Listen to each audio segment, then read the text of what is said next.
Good morning. And the story continues from the Acts of the Apostles, chapter 5, verses 27 through 33.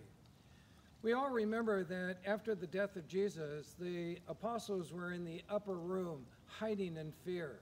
Then Jesus appears to them, and peace be with you. And out they go with this courage and this strength to preach the good news of the risen Lord. Today, they are brought before the Sanhedrin. They are in prison, and the charge against them is that they are preaching in the name of Jesus, and they were told, you are not to do this, you are not to do it. And their response, we obey God over man's orders.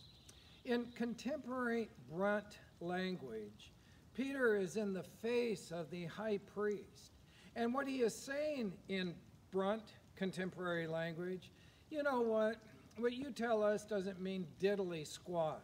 If you think that I'm going to cow before you and the others, no way, because God's orders trumps yours, and we will obey God before we ever think of obeying you. Well, of course, they knew their fate, and death was going to be the consequence. Don't you just love it when people tell the truth? When they live out of a conscience of what is right and knowing what is wrong? We've got great examples before us today, like Peter and the apostles. For example, think of those people who give voice to women in cultures that are treated less than a piece of property. Or you think of whistleblowers who expose political and corporate greed. What about Captain Brett Crozier, the former commander of the USS carrier Theodore Roosevelt, who lost his job because he spoke out of what was right for his sailors? We mustn't forget Thomas More, who refused to please his king and was beheaded.